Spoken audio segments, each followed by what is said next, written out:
आप सभी को राम राम। प्रथम सुख निरोगी काया, यह मिलती है हमें भोजन से।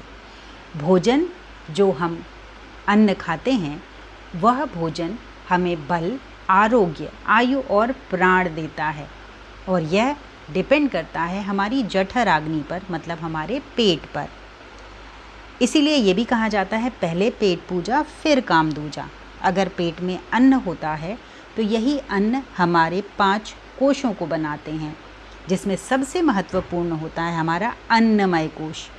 इसी अन्नमय कोश से हमारा प्राणमय कोश बनता है और यह प्राणमय कोश हमें जीवन शक्ति, ऊर्जा, 5 तरीके के प्राण और हमारी 5 कर्मेंद्रियां जिससे हम कर्म करते हैं उनको एक्टिवेट करता है। और यही प्राणमय कोश मनोमय कोश को बनाता है, जिसमें हमारा मन और 5 इंद्रियां होती हैं। ये मनोमय कोश हमें विज्ञानमय कोश देता है, जिससे हमारी बुद्धि और मेधा बढ़ता है, अंतर्ज्ञान या सहज ज्ञान हमें मिलता है।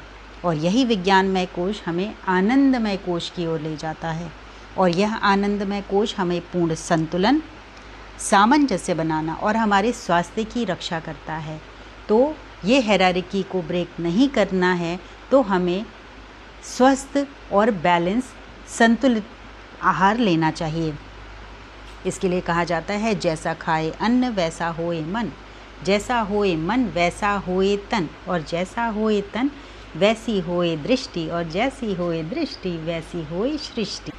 तो हमारी सृष्टि को अच्छा बनाने के लिए भोजन को पूरे मनोयोग के साथ खाना चाहिए। भोजन बिना बोले और बिना हंसे ग्रहण करना चाहिए और भोजन के वक्त सिर्फ भोजन करना चाहिए। अगर हमारा माइंड कहीं और बिज़ी होगा तो जो भी हम भोजन करेंगे वो इम्प्रॉपर डाइजेशन होगा भोजन का और हमारे शरीर में तीनों दोष उत्पन्न हो सकते हैं।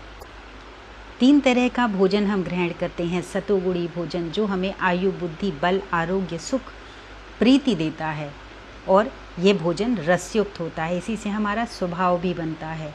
दूसरे तरीके का भोजन होता है रजोगुणी भोजन, जो हम दुख और चिंता के साथ खाते हैं। तीसरा होता है तमोगुणी भोजन, वह भोजन जो दुर्गंधयुक्त हो, बासी हो।